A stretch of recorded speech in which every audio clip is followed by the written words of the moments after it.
Ladies and gentlemen, I'd like to welcome you at this panel. I'd like to thank you for joining us this afternoon in this discussion organized by the Martens Centre for European Studies and the Konstantinos Karamanlis Institute for Democracy.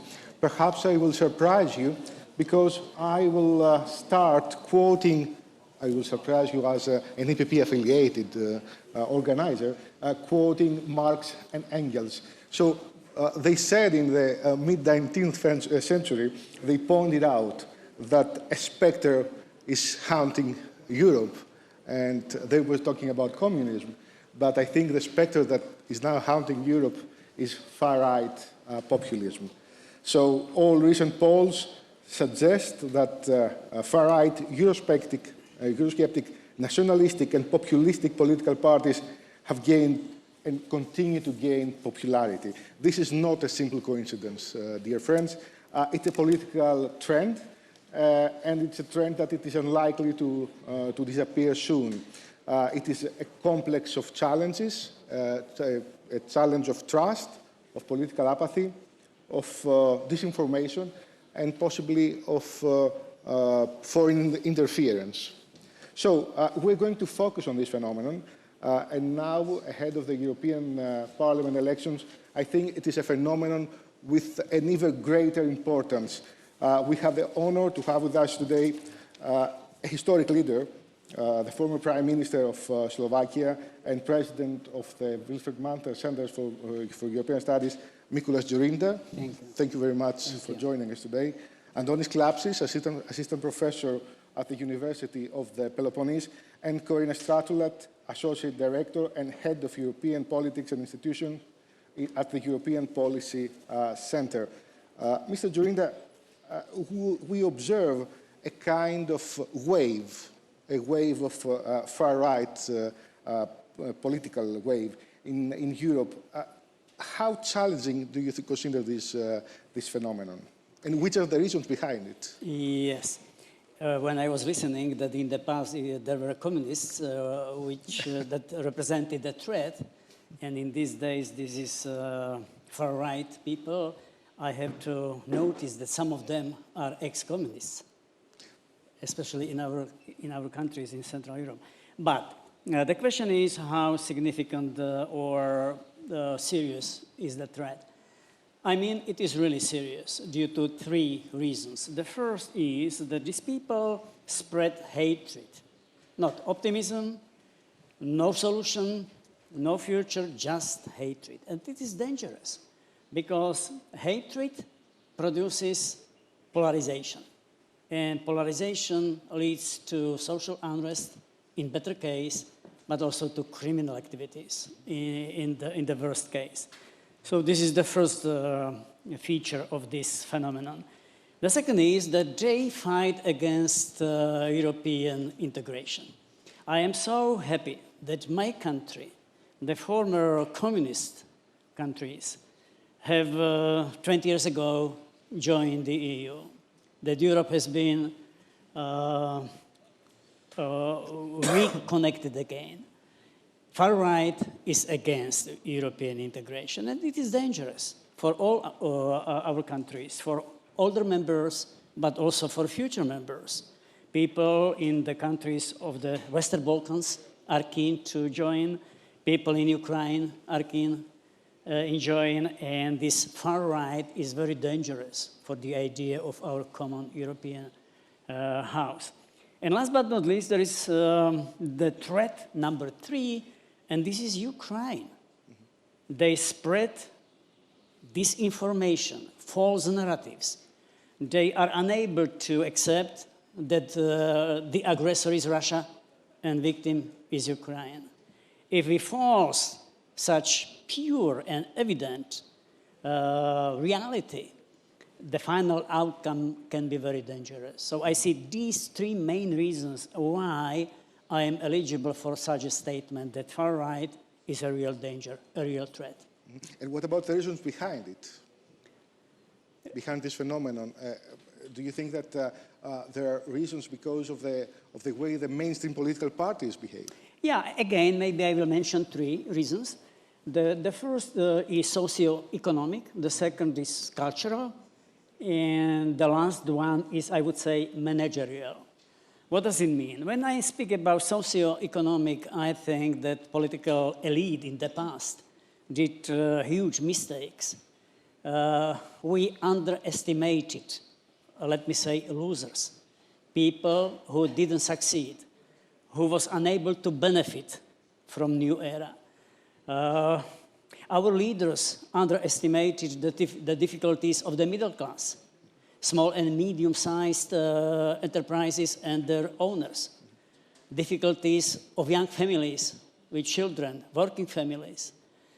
For many of them is housing not affordable, or kindergarten, and many other simple issues. And far right is very capable to misuse these difficulties. So this is the socio-economic reason or cause. The second is cultural. It is maybe not popular, but I am very nervous due to the culture wars. Woke ideology, gender ideology, and the reality when the EU institutions, communitarian institutions, are meddling to the national competence is dangerous.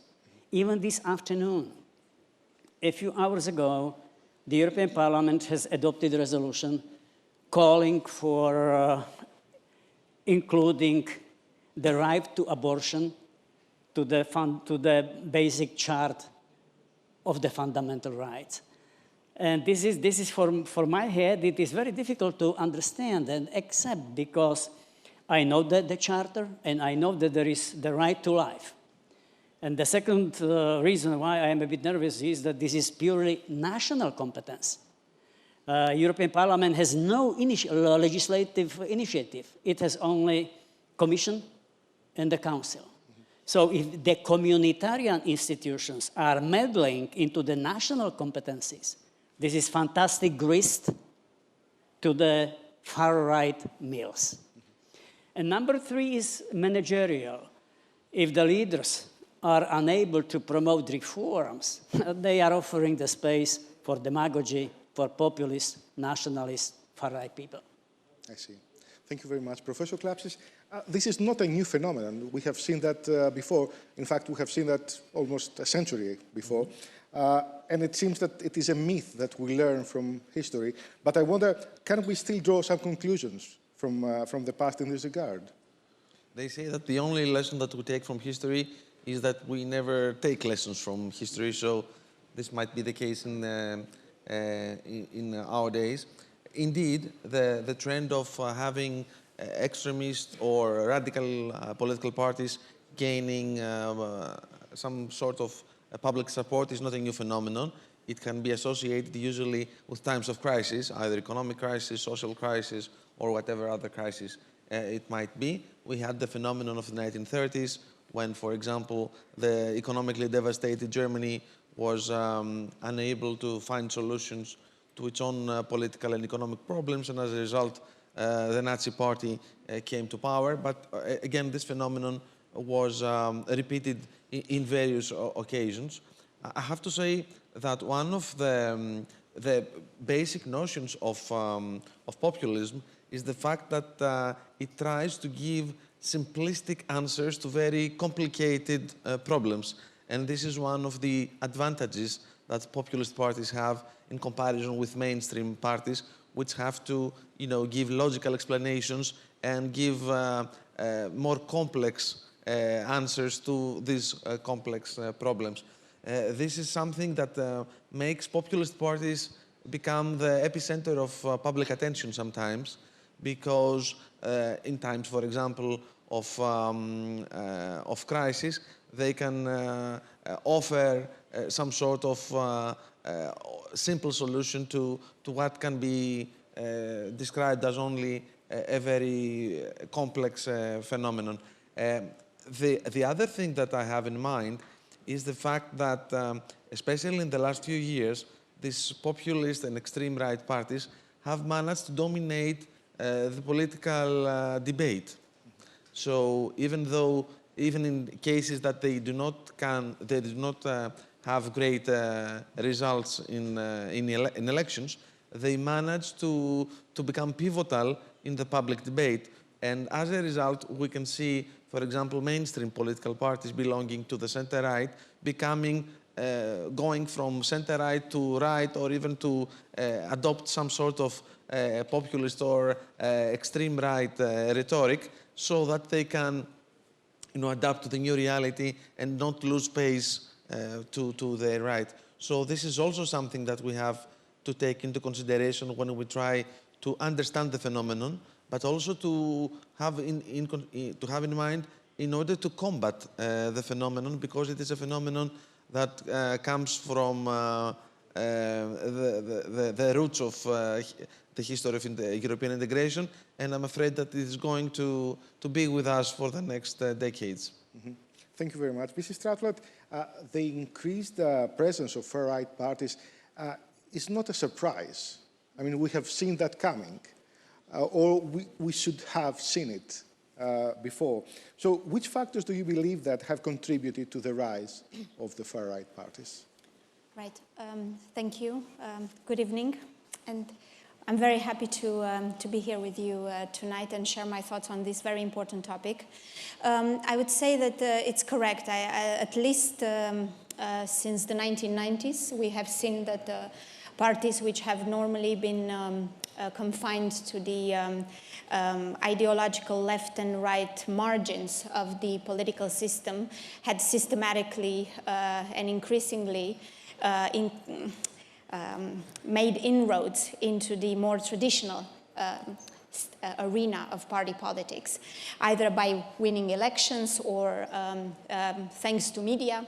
And this has happened in many member states, including key member states. But interestingly enough, it has also, they have also fared quite well at the European Union level. So just to give you some numbers, at the 2014 European elections, they had already radical right, far-right party, populist parties had increased their share by 12.5%. That was about 118 seats at the time. And then those numbers were consolidated again in 2019 at the latest European elections when they secured some 161 seats. So all this to say basically that, as you remarked at the beginning, they're not really a fad or a passing mood. They're really a concrete and clear trend that feeds elections at all levels. Now, are they a challenge? And here maybe I stand to differ a little bit with my colleagues on the panel, because I think they are a challenge, but not in themselves. They're a challenge because they highlight over and over again the fact that we have unresolved structural problems with the way democracy works and with the way the EU works. So you see, these parties are a symptom of public disillusionment with the broken promise of democracy that democracy would allow people to influence and to change policies in line with their preferences and interests.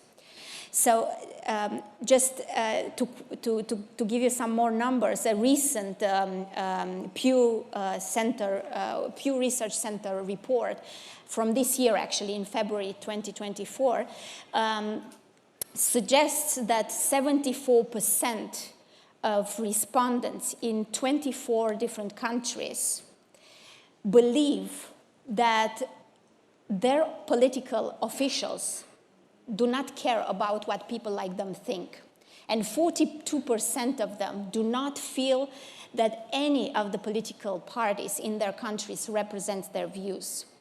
So you see, it's this increasing perception, this growing perception that politicians, traditional politicians, mainstream politicians are out of touch with ordinary people, and that the opinion of ordinary people no longer counts for the governing of their countries, that fosters a very strong feeling of disempowerment. And what happens when people feel disempowered?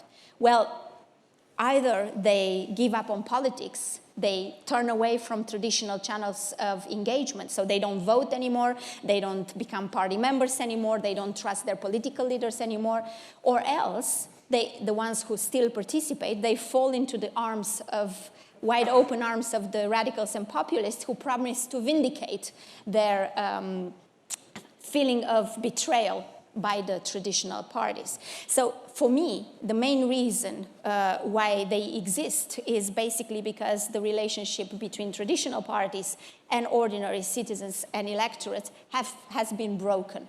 And it is in this space, in this widening gap, between elites and the people that radical right parties, populist parties find a fertile ground. And it's, as long as this gap remains open, political parties will thrive. And of course, crisis, economic crisis, problems, challenges, just to give them fuel. There are again indications of the fact that politicians cannot represent and cannot deliver to the people, but it's the fundamental reason for me, at least, it's this widening gap. Mm-hmm. Thank you very much, Mr. President. Mrs. Stratland described many factors and gave us some important analysis. I wonder, what can the mainstream political parties in Europe can do in order to cope with this phenomenon? Yes, I was listening very carefully, and we are talking more or less about the same, just vocabulary is different. If we want to minimize this gap or to eliminate this gap, I see only two possibilities. To promote reforms and to stick to the principle of subsidiarity. First of all, we need to make people understand that for social issues, for economic reforms, this is national government which is responsible. But on the other side, also at the European level, we have to be more courageous. I remember the famous sentence of my old friend, Jean-Claude Juncker, the former Prime Minister of Luxembourg, and European Commission President, who said not seldom that we know what to do, but what we don't know is how then win elections. Mm-hmm. And this is what matters. So politicians should be more courageous also at the European level. We all remember the first wave of immigration, 2015. But it was just yesterday when the European Parliament was able to decide about new asylum policies or procedures with very thin majority, I would say.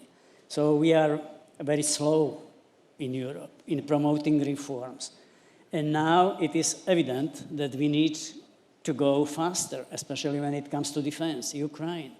We need to promote internal EU reform, to decide swiftly in foreign policy and security.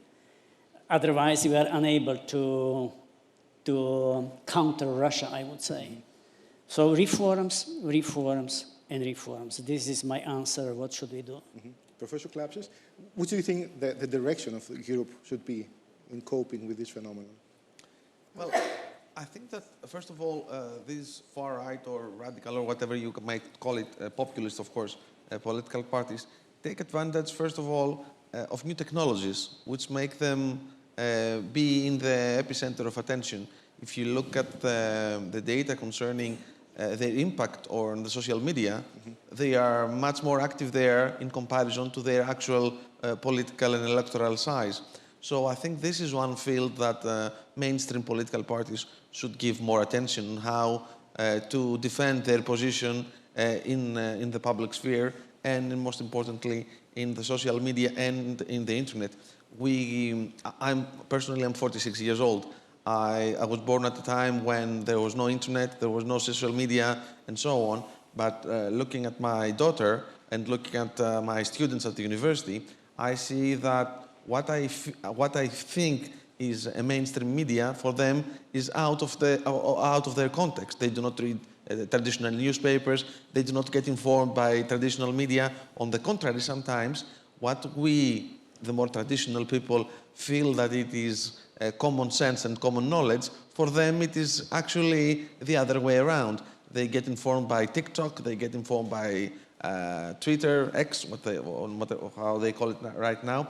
So you can have a tsunami of influence just by spreading fake news or just by trying to take advantage of the fact that mainstream political parties, traditional political parties, are not that active in these fields. And you can see that also in the electoral results.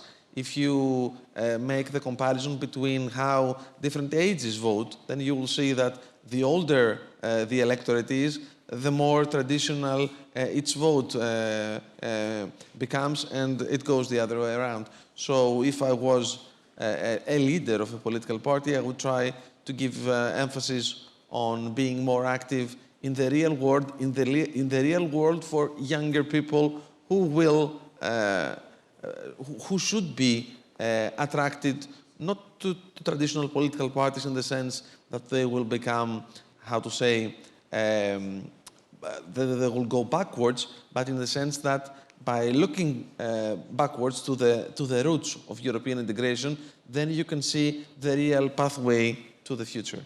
So I think that people from the think tanks and the digital communication industry, we have a lot of work to do, I think. I think there should be a connection between, you know, political thinking and active life in the sense, Mr. Stratula somehow mentioned that people feel stranded. They do not feel that political elites actually understand them. And in the framework of a world that becomes more and more competitive, large parts of the population feel that they are left aside. Mm-hmm. So reforms on the one hand and taking care of people's needs on the other hand, I think this makes the combination. Since we are at a place which was founded by Konstantinos Karamanlis, and you mentioned that, I have in mind a quote by Konstantinos Karamanlis, who was saying that you cannot have democracy without order, but you cannot have order without social justice. And I think this is the perfect combination. Mm-hmm. Mrs. Stratwood, it seems that radical parties have mostly abandoned the idea of for a demand to leave the European Union, but they are still very skeptical about the Union. I wonder whether this is a critical at that time in this geopolitical framework. Mm-hmm. Okay, I will answer your question, but I want to just add something to what to do about them, because for me, I think that the mainstream has a stark choice. Either they turn against democracy through radicalization, or they upgrade democracy through reform.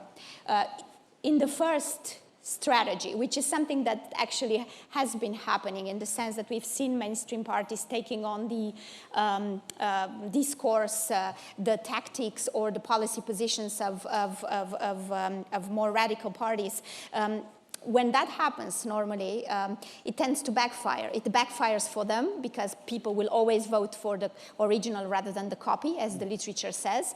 But also it can backfire because it creates it, and this touches a little bit on what we've heard, it creates a loop of radicalization whereby the more politicians, mainstream politicians radicalize, the more the people radicalize, the more the people radicalize, the more politicians radicalize, and so it's a vicious circle that is not conducive to social peace, and it's certainly not good for democracy. In the second scenario, then we have basically the reform for democracy, touches a little bit on what we've heard, but I want to add a further dimension. So policy delivery is important, but it's not, it's necessary, but it's not sufficient. And there is a very interesting book by Catherine Fieschi called Populism, in which she makes a very good case for how, in reality, the more mainstream party delivers in order to counter the radicals, the more they run into trouble that the populists will shift the ground. So you go and you say, well, I dealt with migration and I dealt with education, but there's always going to be another issue to deal with and another problem to solve. So they can always shift the ground. So you cannot fully solve the problem. Then, of course, communication is hugely important. And if there is one thing to steal from the radicals, it's their ways of communication, right? The social media skills that they have. but also to be able not to... the skills only, it's the message. It's the message as It's well, a holistic exactly. message. It's the message as well, because you have to speak honestly to the people about the trade-offs, about the problems, about the hard decisions that are taken instead of selling policies as if they're win-win in all cases. And there's the final dimension that I want to add, and that concerns the fact that people don't just want policies to be delivered, but they also want to, they care about the how and the what. Yes. And the how refers to the fact that over the past decade, I would say, we have seen experiments with participatory democracy, which have shown that actually including people in decision-making really helps to raise their awareness about things, to moderate their views on things, but also to give them a voice they no longer feel that they have through traditional processes. So participatory democracy is another way in which one can hope to deal with, to rebuild that broken relationship between voters. Now, on your point, very shortly, to say, yes, it's true that radicals no longer compete on an EU exit ticket. They are now all about reforming the EU.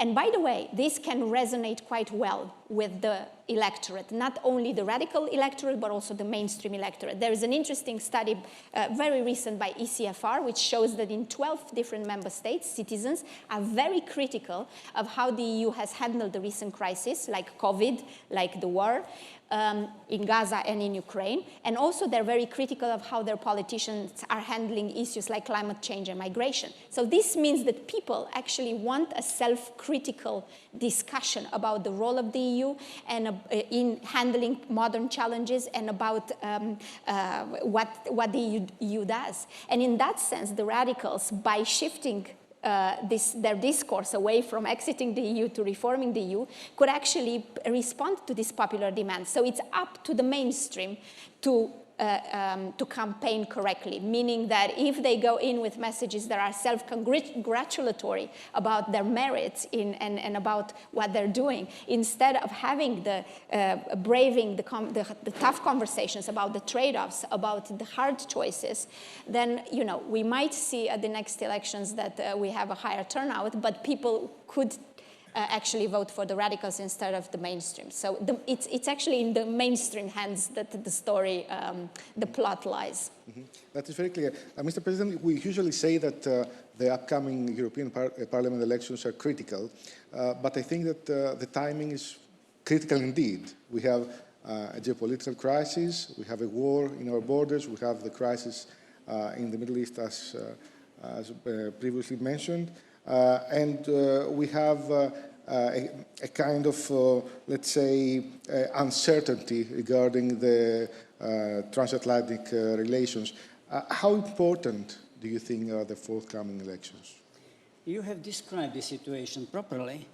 I would only add that also there are countries knocking on the door, willing to join the European Union, that the tension is growing. Ukraine is pushing, the countries of Western Balkans are pushing, so the picture is really very rich, and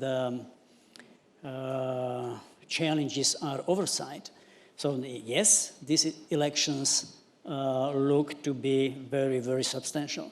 But I feel a slight optimism. There is a saying that everything bad comes with something good. Also, the war in Ukraine represents a wake-up call when it comes to our defense. And I am happy that more and more political leaders are, or seems to be courageous and ready for action. Politically, it seems that the classical traditional trio will be a bit weaker. I mean, the EPP, Socialists and Liberals. It is a bit worrisome that ID, the gang of Madame Le Pen, is number 3 by the latest polls. But the good news is that ECR seems to be pro-European formation. It is a positive surprise for me. Madame Meloni is promoting more centripetal than centrifugal policies or tendencies. So at the end of the day, I believe that the parliament will be able to elect right people and to promote right policies, but clock is ticking in many dimensions, as you described. Ukraine, Middle East, transatlantic question mark. But I feel slight optimism. I keep your optimism then. Ladies and gentlemen, the place where we are now, the European Cultural Centre of Delphi, was founded in 1977 to the inspiration and initiative of Konstantinos Karamanlis. Karamanlis used to say that democracy requires a leadership that has the courage to speak the truth, but also people that have the courage to listen to the truth and honor it. So I think the conclusion of today is that we need to say the truth in order to save democracy. We need to safeguard, to say the truth, to safeguard the future of Europe. And Europe has to take faster and more efficient decisions. And we need to learn the lessons from the past. And I think that the European citizens should have to take that into consideration before going to the polls in June. Ladies and gentlemen, I would like to thank you for being here this afternoon. I would like to thank our esteemed speakers. I would like to thank the Delphi Forum for hosting us, the Martens Centre and Panos Stasiopoulos especially for his cooperation, and of course my Social Do team for supporting me all the way here. Enjoy this inspiring conference. Thank you very much. Thank you.